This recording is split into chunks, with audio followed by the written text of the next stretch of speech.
Bueno,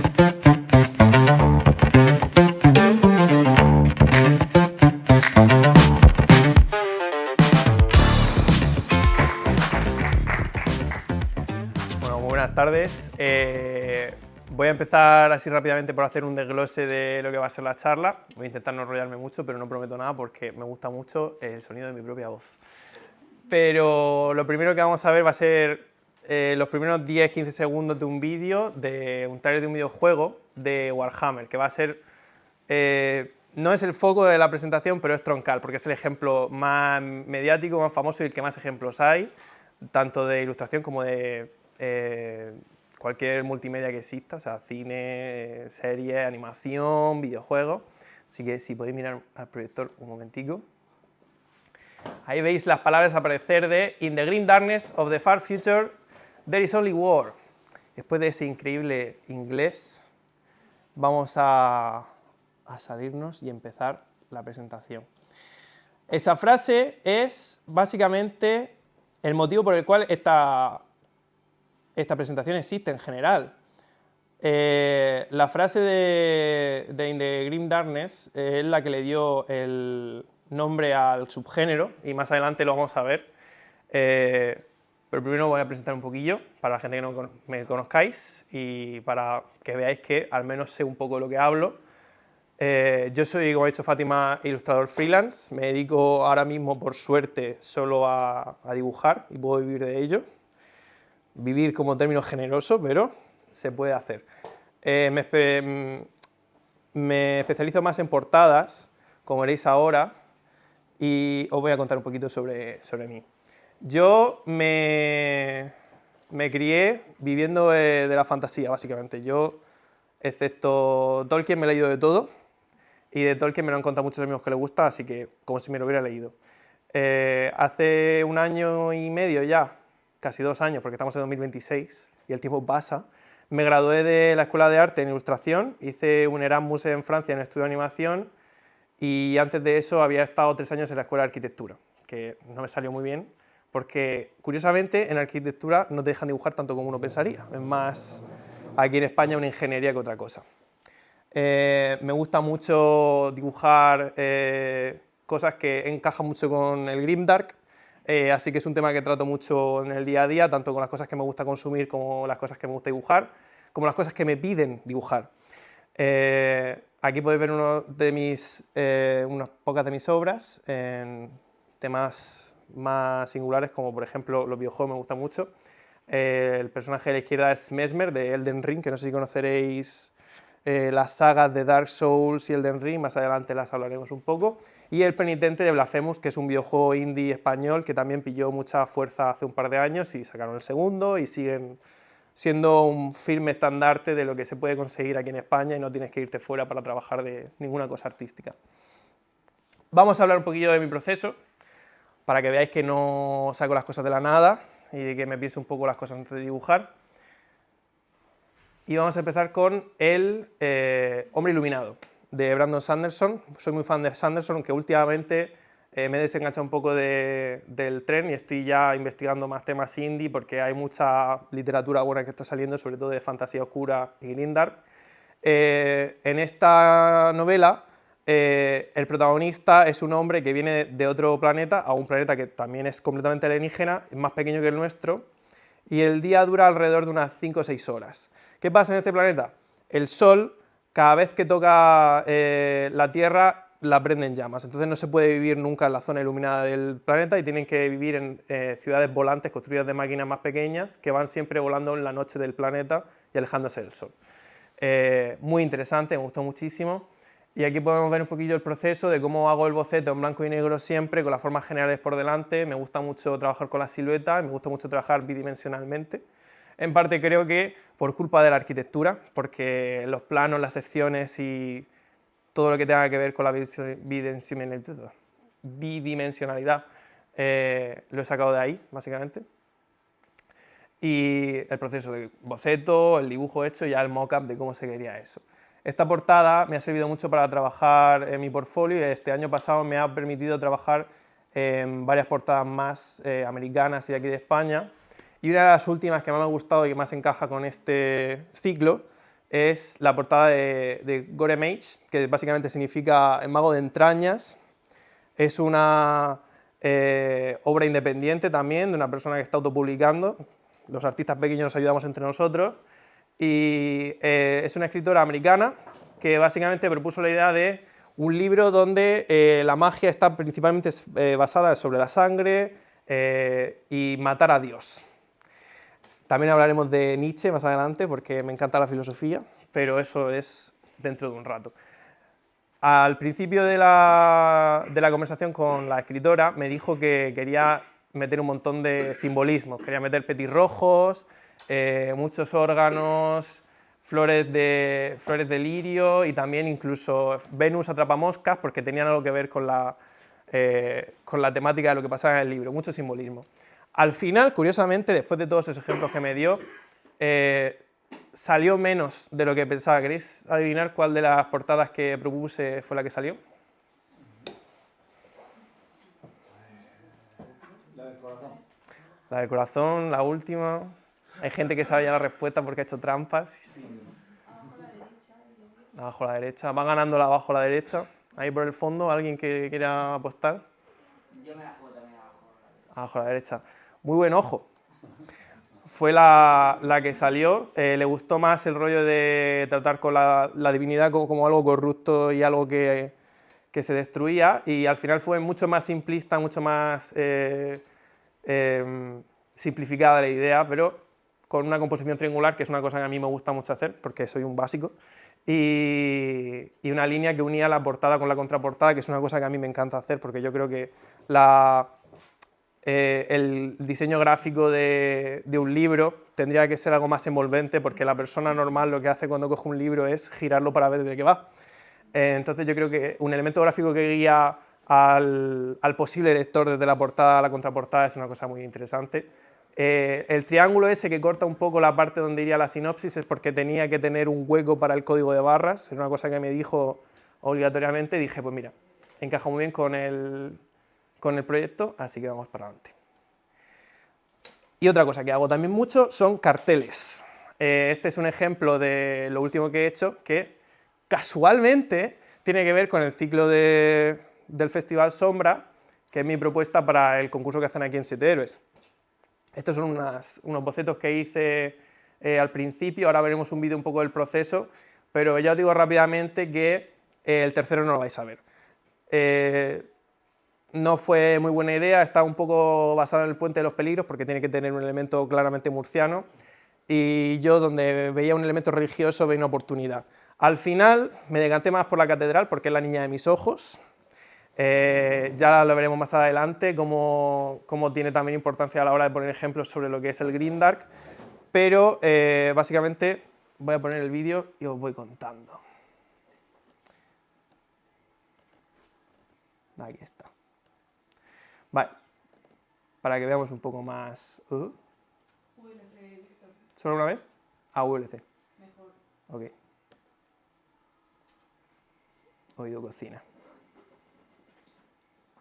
Vale, pues aquí vemos un poco la construcción de la primera propuesta, que al final no funcionó, lo voy a decir ya así rápido mientras se está terminando de hacer, lo que es muy gracioso, porque el Víctor del pasado hizo todo esto para nada, pero así me da tiempo a hablar un poco de cuál es la idea que yo tenía. Quería sacar la catedral, eso es 100%, porque de todos los elementos que he tenido que hacer de Murcia durante todos estos años, que han sido muchos, porque trabajar y vivir y estudiar en Murcia hace que cualquier enunciado o encargo sea necesito que salga lo más murciano de la ciudad. Y de las cosas que menos me han quemado hacer en la catedral, porque yo soy un friki de la arquitectura y más específicamente de las catedrales. Entonces, lo que quería hacer era meter a la niña bonita de la ciudad con un elemento de terror, para así cerrar el ciclo del festival, y decidí meter al Rey de Amarillo, que es un personaje del círculo de Lovecraft, que me gusta muchísimo, tanto por lo que representa como elemento gráfico, un punto de amarillo siempre sabes de lo que va a ir la historia, y suele representarse con una capa muy larga que oculta todos sus rasgos y no se sabe lo que hay debajo. Perfecto para lo que estábamos haciendo. La primera no me gustaba, también porque tuve muy buenas consultas de otros amigos artistas que me ayudaron muchísimo. Y al final pues, nos decantamos un poco más por esto, por consenso. Al principio tenía la idea de hacer una mano que fuera al mismo tiempo la mano que estaba levantando el rey de amarillo para que hubiera una correlación del poder que tiene esta entidad sobre la ciudad, bla, bla, bla, bla. No funcionaba de forma compositiva porque se formaba una columna muy estática y muy vertical en el dibujo que hacía que fuera bastante aburrido. Así que la solución a eso, aparte de hacer que la capa fuera un elemento serpenteante muy sinuoso en la composición, fue hacer 6 brazos. Esos 6 brazos son de otro personaje que también me gusta mucho, de otra pieza de ficción que me encanta, que se llama Bloodborne. Cualquier persona que pueda echar un vistazo a algún vídeo de documentales de Bloodborne, es un videojuego japonés que es muy famoso, lo que pasa es que si no estás dentro de los videojuegos no, es imposible que te suene. Y también se basa mucho en Lovecraft, se basa mucho en el terror cósmico y en los seres más allá de la comprensión. Así que decidí que era una buena integración para el dibujo. Pruebas de luz, cómo hacer las cosas más dinámicas. Luego esto pasó por muchos procesos de pregunta y de respuesta con gente que sabe más que yo de estas cosas. Vamos a adelantar un poquito porque tampoco quiero aburriros aquí con esto. Los detalles, no miréis mucho los detalles, sobre todo porque esto se supone que tiene que ser de grande, así que hacer zoom a estas cosas les quita mucho mérito. Pero bueno, hay un par de detalles por ahí muy interesantes que voy a ver si puedo poner. También otra cosa muy divertida sobre las composiciones y ahorrar tiempo. Cuando tú tienes que hacer una fachada con un montón de detalles pequeños y le vas a colgar una capa gigante haciendo S por toda la composición del dibujo, acabas cagándote un poco en todo porque la mitad de las cosas ni se ven. Hay un montón de cositas que tuve que tirar por la borda, pero bueno, ahí está el rey de amarillo, que lo intenté hacer más interesante de lo que debía ser, pero al final, como suele ser la norma, lo más sencillo es lo que mejor funciona y le puse una runa no simétrica que también está inspirada mucho en Bloodborne. Ahí corrompiendo los elementos de la catedral porque quien quiera que haya leído Lovecraft sabe que cuando hay un ente maligno cerca la realidad misma empieza a distorsionarse. Y vamos a darle un poquito más para acá, ahí está. Vale, pues ya está, terminando con las luces, la ambientación un poco, me gusta mucho la iluminación de modo flash, cuando las cámaras digitales hacen lo suyo y te dejan la primera impresión de lo que estás viendo, como si supieras que el instante siguiente a que se acabe el flash va a volver la oscuridad absoluta y tienes el bicho ese por ahí encima observándote. Y nada, mucho más. Esto, habéis visto por ahí, los que tengáis buen ojo, cómo organizo las capas, que es de manera nula, pero me gusta mucho la sensación de trabajar como si estuviera sobre el lienzo, porque es una cosa que nunca me quité de encima. La forma de trabajar simplemente pues, poniendo una capa encima de otra, porque es lo que pasa cuando estás pintando en físico, a no ser que dibujes con lápiz, en cuyo caso tienes que borrar. Y ahí veis en el... ¡Ay! Se ha corrido. Ahí se ve un pequeño detalle que para la gente que se vaya a pasar por aquí la próxima semana puede observar que al final de todo esto es una de las siguientes iteraciones que se terminó antes de que terminara el propio dibujo, el vídeo. Esto es casi al final, ¿vale? Ahí donde está la Virgen, en la cúspide de la fachada, está esculpido el bicho que hay por detrás saliendo con los 6 brazos. Lo que pasa es que es un pequeño detalle para la gente que sepa verlo. Y ahora, si vosotros lo queréis ver, también está ahí. Al final se quedó así. Hice un par de cambios a las telas de la capa porque una persona con muy buen ojo me dijo que eso no parecía tela y era completamente cierto. Así que lo cambié y también añadí el logo sombra, que era uno de los requisitos del concurso, y le puse una sombra proyectada del brazo porque el humor me encanta. Así que sombra está a la sombra del brazo. Y poco más de hablar de esto. Ahora vamos a pasar a un ejemplo de cuando las cosas no salen bien, que no quiero tampoco rumiar mucho en esto porque la frustración es una cosa que todo artista conoce y no es algo ajeno, pero hay que mencionarlo. Fátima tuvo la increíble golpe de inspiración de al final de la descripción de esta charla poner la frase "no hay luz sin sombra ni gloria sin un alto coste". Yo de esto no tenía ni idea Y claro, luego vi que tenía que dar una charla con esa descripción de fondo y dije, vale, pues ahora tengo que ponerme a la altura de esto, tengo que cumplir las expectativas. Y dije, voy a hacer 2 ilustraciones, haré prints y las regalaré en la charla, una será No hay luz sin sombra y la otra será No hay ni gloria sin alto coste, me estaba imaginando un montón de narrativas. El diseño no funcionaba y solo me quedé en la primera, no llegué ni a la segunda. Así que después de un art block muy duro, que no dejaba de darme golpes contra el muro, me decidí a poner manchas encima del lienzo, otra vez de nuevo con esa mentalidad de cuadro, porque yo no puedo hacer otra cosa, y al final quedó esto, que me gusta bastante más, es algo que está mucho más cerca de mi corazón, sinceramente. Intenté luchar contra mi naturaleza, y se quedó eso, que ahora tenéis aquí, si queréis luego acercaros después de la charla, coger una, hasta que se acaben las existencias. Pero bueno, ahí está la frase de Fátima, de no hay luz sin sombra, ni gloria sin un alto coste, porque somos metaleros si no hay nada en este mundo que lo impida. Ahora vamos con la segunda parte, ya por lo que habéis venido. La increíble palabra. ¿Qué es Grimdark? Chan chan. Pues Grimdark, si recordáis la frase que os he puesto al principio brevemente, no aparece en la frase como una palabra en sí. Pero si te acercas, justo ahí está puesta la frase de manera escondida, está Grimdark, ¿vale? Es una abreviación. In the grim darkness, en la siniestra oscuridad del futuro lejano, porque Warhammer no es otra cosa sino dramático y a mí me encanta. ¿Qué pasa? En la calle no vas a decir una frase entera, en la calle cuando tienes que tener una conversación con la persona enfrente, pues tienes que abreviar. Y se quedó, los ingleses redujeron la frase a Grimdark y eso se fue utilizando con cada vez más frecuencia para referirse a cosas que no tenían nada que ver con Warhammer y al final se acuñó la frase. Pero de dónde sale la frase lo veremos más adelante porque también es bastante gracioso. Antes de nada vamos a definir claramente lo que es objetivamente el Grimdark. Hay mucha... no quiero decir especulación, pero hay mucho debate sobre dónde termina la franja de qué es Grimdark, de qué es fantasía oscura, de qué es horror. Yo no quiero decir dónde termina, lo que quiero decir es dónde sí está. Grim en español es siniestro, que según la RAE tiene varias acepciones como avieso, malintencionado, infeliz, funesto o aciago. Suceso que produce un daño o una pérdida material considerable, o también la mano izquierda.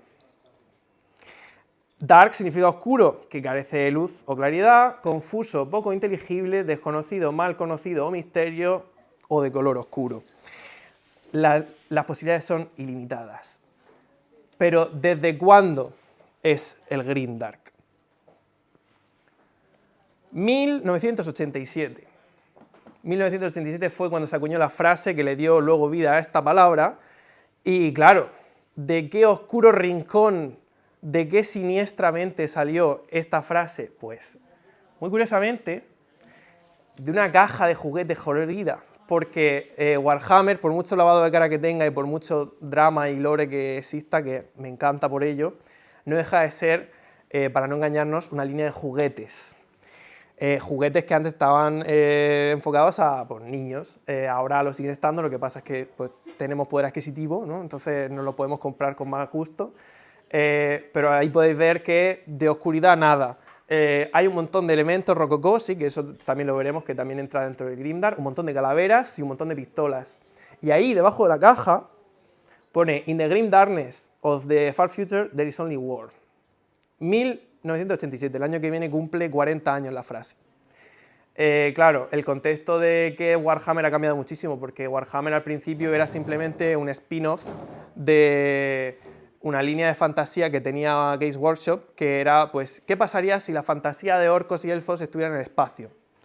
Se suponía que se iba a dejar morir después de esto, pero sacaron la segunda edición y después se agotó, y sacaron la tercera y se agotó, y sacaron la cuarta, y al final acabó teniendo más importancia que la original, que es la línea de fantasía. Y ahora venimos a lo más complicado, que es cómo es el Grimdark. La idea que os he plantado en la cabeza ahora mismo es básicamente teórica. No, aquí no hay nada práctico todavía y es donde nos vamos a meter. Cuando tú ves algo grimdark, eso se ha basado en una maceración de más de 40 años, porque la frase se acuñó en 1987, pero ya existía eso antes. Y ya había influencias que habían causado que el Warhammer fuera un éxito. Entonces, ¿de dónde sale? ¿De dónde viene esto? Como subgénero, la verdad es que es bastante pesimista. Las historias que cuenta el grimdark no pueden acabar bien. Son siempre tragedias y la gente que gana en realidad ha perdido un montón de cosas antes de ganar lo que ha conseguido. Pero ¿qué pasa? Cuando todo está en tu contra, lo más esperanzador que puedes hacer es seguir hacia adelante, ¿no? Es una cosa que a mí me gusta mucho de este género, que pone a los protagonistas siempre en un montón de encrucijadas y al final las sacan. Es básicamente imposible en la mitad de los casos que se plantean, pero uno viene por el espectáculo. También es muy rocambolesco, hay muchos elementos del rococó y el barroco que lo veréis ahora, y también es muy trágico, por lo que he dicho al principio. Como estética es muy adaptativa porque parece que siempre está atada a la fantasía, pero también tiene muchos efectos de la ciencia ficción. De hecho, Warhammer 40.000 pasa en el futuro, pasa en el milenio 40.000, según el calendario que tenemos hoy en día, o sea que es dentro de 38.000 años. Hay un montón de cosas graciosas con eso, pero bueno. Creo que también tienen una aparición de la Mona Lisa en un libro que sucede en el año 39.000 y pico, y hacen un montón de referencias a Van Gogh también. Muy gracioso. Pero siempre es oscuro, macabro y violento. Oscuro porque lo pone en el nombre, es obligatorio. Macabro porque tiene su toque, ¿no? La calavera es un elemento permanente siempre en cualquier cosa grimdark. Si ves una cosa sin calaveras, es que tienes que esperarte un par de segundos más para que salga algo con calaveras. Y siempre violento. Por lo que he dicho antes, los personajes siempre están en adversidad y siempre hay una violencia inherente. Cualquier tipo de conflicto es el motor principal de cualquier narrativa en cualquier historia. No tiene por qué ser violento siempre, pero en Warhammer y en el grimdark yo creo que es una obligación.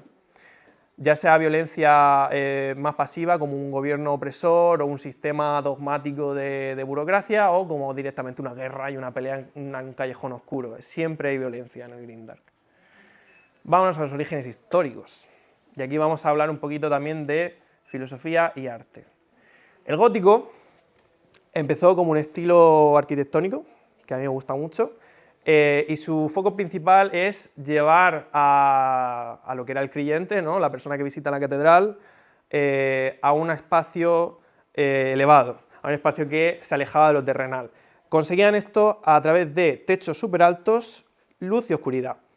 La luz se considera lo divino según la estética gótica y la conseguían poniendo todo lo demás bajo techos de arbotantes de 20 metros de altura. Hoy en día las catedrales están muy bien iluminadas, pero teniendo en cuenta que antes solo tenían velas y antorchas para iluminarse, pues llega un punto donde la luz no llega arriba y lo único que te deja ver la luz es una vidriera súper colorada de Jesucristo en la cruz. Eso genera imágenes muy potentes, sobre todo cuando no existe Netflix. Entonces, la verdad es que la filosofía me gusta mucho cómo la enganchan y a la hora de aplicarla a la ilustración sigue funcionando muy bien. La religión organizada, ¿vale? El poder que tenía la Iglesia Católica para erigir esos monumentos a la arquitectura, también es muy importante y también se nota mucho en el grimdark. Siempre hay algún tipo de organización religiosa que de alguna manera u otra no sirve tanto como al mérito de la religión espiritualmente, sino como a un centro burocrático de la gente y cómo organizar a las masas y cómo oprimir a la persona promedio. Y el lenguaje del contraste que tiene también el gótico. Conjunta mucho el tema de los espacios abiertos con los espacios cerrados, la luz y la oscuridad, la altura y las partes más bajas. Aquí tenemos la Catedral de Burgos, lo que he dicho, como podéis ver, la altura es el principal objetivo, cómo consiguen elevar las cúspides de las catedrales hasta esas alturas, y lo que he dicho, a la derecha se puede ver cómo hoy en día está muy bien iluminado todo. En el medievo no podías ver hasta dónde llegaba la capucha, no podías ver dónde terminaba la cúpula de la catedral si no era un día muy bien iluminado y entraba mucha luz por las vidrieras. Aquí podéis ver el interior de la Catedral de Toledo, que también sigue esos juegos de dirigir la mirada con las columnas, que también son muy impresionantes porque tienen de radio 5 metros, de bloques de piedra increíbles, y cómo todo enfoca a las imágenes religiosas en el centro del muro de la catedral. Aunque haya mucha más iluminación hoy en día y aunque esté de día la catedral, se sigue viendo cómo claramente el objetivo es enfocar la imagen religiosa, y eso en el Green Dark también se utiliza mucho a la hora de crear ambientación.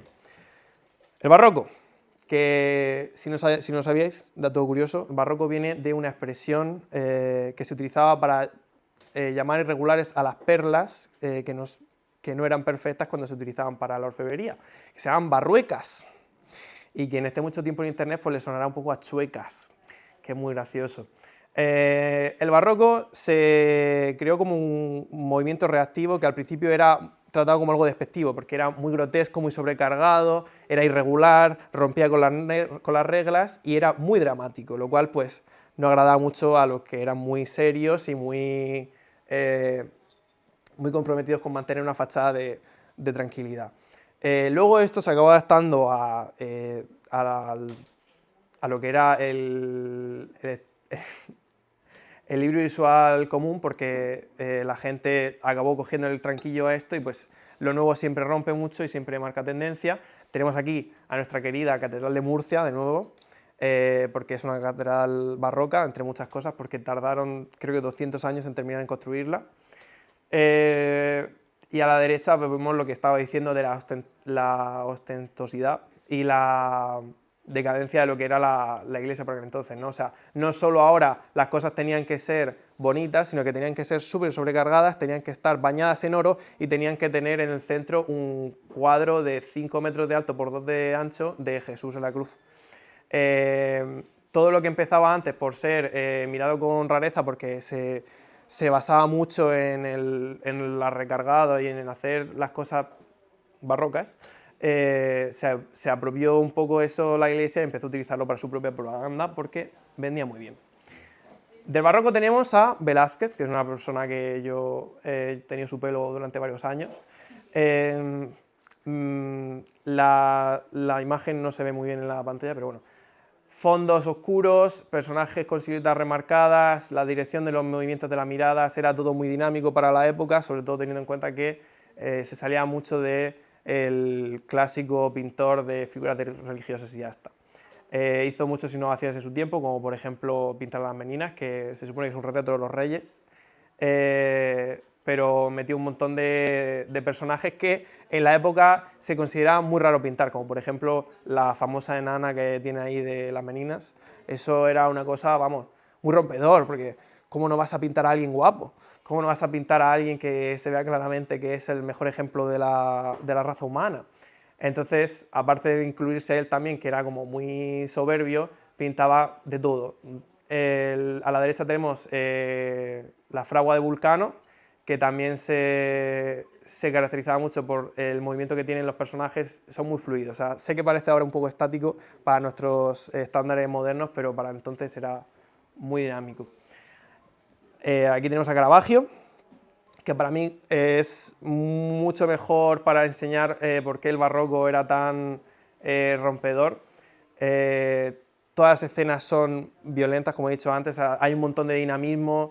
Este es el encarcelamiento de Jesús, ahí está Jesús siendo besado por Judas, mientras ya le están agarrando los romanos, que por cosas de la época van vestidos con armaduras del siglo XVI-XVII, pero nadie elige las referencias que tiene.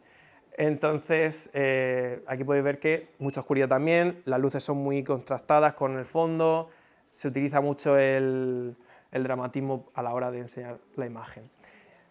Y aquí ya entramos un poco más en el ámbito de la filosofía. El romanticismo trajo muchas cosas antes de que significara romanticismo por amor. El romanticismo era simplemente el individuo exagerado a la máxima expresión. Había mucho enfoque en la tragedia y por eso los finales abiertos inacabados empezaron a volverse como una cosa más natural. Las historias ya terminaban con, por ejemplo, Romeo y Julieta, los dos amantes están muertos, o sea, no hay una resolución en sí en la historia de lo que la gente comprendía antes como un final, porque tenían que acabar juntos, entonces era un final inacabado, ¿no? Originalidad, como, de nuevo, foco del individuo, las personas tenían que ser diferentes unas de otras, se reforzaba esto de la singularidad de las perlas barruecas de antes, y empezaba a construirse más y más y más. Aquí tenemos a Goya, con sus cuadros, y una de las primeras personas que yo al menos recuerdo haber visto pintar fusiles en un cuadro clásico, que en Warhammer se utiliza mucho el elemento de la pistola como elemento gráfico para dirigir la mirada del espectador, está muy interesante, ahora lo veremos. El cuadro de las brujas también me encanta porque es completamente abstracto antes siquiera de que la gente empezara a cuestionarse qué iba a hacer Dalí al día siguiente. Son tres mujeres con capiruchos, sin camiseta, flotando en el aire, como comiéndose una persona. Para una época en la que la gente todavía está yendo a misa todos los domingos religiosamente, estaba muy bien. Y como no, a Saturno comiéndose sus hijos, que de nuevo refuerza el dramatismo de lo que yo veo en el Grimdark, porque claro, Saturno está comiendo a sus hijos, no parece muy contento haciéndolo, ¿no? Es como que está ganando, está consiguiendo lo que quiere, pero al final ni siquiera el que gana se lo pasa bien en el Grimdark, no hay victorias, solamente gente pasándolo mal. Y eso nos lleva al nihilismo. Nietzsche, que un pobre pues fue muy mal interpretado, sobre todo últimamente, dijo que a tomar por saco todo lo que había antes, los cánones preestablecidos y los dogmas de la Iglesia no significaban nada y que tú tenías que dictar tus propias reglas y ser tu propia persona. Esto la gente se lo interpretó como diciendo, pues ya está, entonces lo que quieres es que el mundo se vuelva loco y que todo el mundo mate a quien sea porque nadie tiene miedo de ser castigado. Y ahí sale la misma frase que a mí me gusta mucho utilizar de si lo único que te detiene de matar a alguien en la calle es que tengas miedo de que Dios te castigue, pues a lo mejor había que meterte en la cárcel, ¿no? También está el absurdismo de eso, ¿no? De si Dios no existe, no tiene sentido nada, ¿por qué estamos aquí? El universo no tiene sentido. Y eso nos lleva a la verdad subjetiva. Si no existe nada que tenga sentido y Dios está muerto, la realidad es solo lo que tú veas, solo lo que tú sientas y solo lo que tú pienses. Entonces cada persona tiene que hacerse su propio camino, eso a mí me encanta. Y creo que encaja muy bien en el Grimdark el nihilismo porque en un mundo donde hay catedrales flotando en el espacio con cañones para disparar a alienígenas, un personaje tiene que empezar a preguntarse cosas que a nosotros ni se nos ocurrirían. Entonces, claro, cada personaje tiene que desarrollar su propia verdad, tiene que desarrollar su propio mundo y su propia forma de ver la vida y cómo encaja dentro de ella. Entonces yo creo que eso, desde el punto de vista del lector o de cualquier persona que consuma cualquier contenido de Grimdark, lo va a disfrutar muchísimo, si le encanta el drama personal. Hoy en día, vamos a volver al presente, tenemos aquí a el hombre que hizo el dibujo de la caja de antes. John Blanche es uno de los primeros artistas oficiales de Games Workshop y hasta hace poco estaba trabajando con ellos, creo que se retiró hace un año o dos, y nos dejó una de las imágenes más clásicas y más de fantasía de los 70 y los 80 que tenemos de Warhammer. Todos los dibujos eran en físico, lo cual yo no sé cómo lo hacía, pero están increíbles. Aquí vemos una nave espacial atravesando el espacio, disparando láseres, pero también tiene un montón de elementos súper barrocos y súper góticos. Composición de John Blanche, increíble, el tío lo que hacía, aquí vemos lo que he dicho antes de los fusiles como elemento gráfico. Antes en los fusilamientos del 3 de mayo de Goya los utilizaba Goya para señalar al fusilado y cómo dirigía la mirada del espectador, y aquí lo que tenemos es un montón de escopetas, fusiles y demás elementos bélicos que están disparando hacia afuera, lo que marca muy bien la montaña de marines espaciales que hay ahí peleando por sus vidas, de manera muy gótica, muy sobrecargada, de nuevo barroco, una especie de catedral en el fondo y una cosa que caracterizó mucho a John Blanche, que fue darle al cielo otro color que no fuera azul. Se inventó él básicamente la estética que tiene ahora Warhammer, que es que cualquier mundo de Warhammer es un mundo tan contaminado, tan destruido y tan oscuro, que el cielo es de todos los colores menos azul. Amarillo, gris, aquí está, parece que está literalmente el mundo entero en llamas, caótico y espectacular. Más ejemplos de John Blanche, muy rococó, muchas calaveras, tiene que tener calaveras, si no, no es grimdark. Y bueno, un vestigio de la época, la típica mujer espacial con espada, que en este caso, pues por suerte está vestida, pero sigue teniendo una armadura muy poco práctica. Adrian Smith, que a mí personalmente me gusta más, también tiene una de las mayores colecciones de Warhammer, creo que este sigue trabajando. La composición es completamente increíble, aquí tenemos uno de los mayores ejemplos que es un momento clave en Warhammer, que no voy a decir si no habéis leído las novelas, pero básicamente tenemos, esto es básicamente una escena bíblica. El emperador de la humanidad, que es el que tenemos a la derecha, está lleno de oro y armadura, todo lleno de barroco, cosas muy poco prácticas, tiene una capa de leopardo gigante. El Horus, el traidor, que está a la izquierda, es la figura más demoníaca, tiene un montón de rojo y negro, el enfoque de la luz que tiene de dentro del traje también súper chulo a la hora de marcar el personaje, y a sus pies, pues Sanguinius, que está derrotado, tal. De nuevo, muy buena la historia de Warhammer, si podéis echarle un vistazo. Otra composición de Adrian Smith, muy poco centrada, muchas diagonales, lo que es el foco principal de la imagen, que es el rey este en el trono, está a la izquierda en vez de la derecha, como se suele hacer en gente sentada. Un montón de implicaciones de muerte y destrucción, de nuevo calaveras, y un montón de gente en palos, mucha belicosidad y mucha oscuridad. Más cosas de Adrian Smith, para que veáis lo sobrecargado que era. También el uso del color se le da muy bien, aunque no suele usarlo mucho. Yo eso lo respeto, porque a mí mi color favorito es el rojo, y si va rodeado de negro y blanco, perfecto. El caso más espectacular aquí es el de la izquierda, del señor con las hachas llameantes, también muy grimdark, y siempre hay que tener calaveras, es que hay que tener calaveras. Ahora nos alejamos un poquito de Inglaterra y vamos a una cosa favorita de mí. Me encanta poner siempre ejemplos de gente que se dedica a esto en España, porque parece que todo el talento está fuera, pero aquí en España tenemos un montón de talentos, como ya veremos al final con Blasphemous, sobre todo, la cúspide de esto. Miguel Iglesias, que desgraciadamente vive en Noruega, no puede venir por aquí mucho a hacer charlas, es un concept artist ilustrador que se dedica a hacer arte oficial de Warhammer. También en vez de hacer composiciones sobrecargadas, se basa más en el dinamismo de los personajes, en la propia composición y cómo utiliza los vacíos entre ellos. Muy interesante también cómo utiliza las líneas para guiar el ojo. Y también diseña personajes a un nivel muy profesional. O sea, aquí que veis que la narrativa de cada detalle, de cada armadura es muy interesante. Si pudiéramos detenernos a ver cada cosa, yo me pillaría otra media hora más hablando, pero no voy a molestar con eso. Calaveras, no sé si lo habéis fijado. Álvaro Jiménez, que también no trabaja solo con Warhammer, pero trabaja mucho también con la ilustración grimdark. Aquí podéis ver un par de ejemplos más. Se le da muy bien enmarcar a los personajes en retrato así de cuerpo entero. Tiene una capacidad de trabajar con la silueta y el dinamismo muy buena. Y cualquier cosa suya, o sea, es una locura. Este sí que se mueve mucho por aquí, por España, porque sigue viviendo aquí. Así que si tenéis oportunidad de ir a verlo.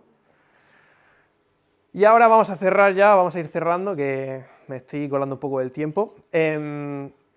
¿Cómo ha repercutido este movimiento, este subgénero en las cosas que se hacen hoy en día? Bueno, pues uno de los principales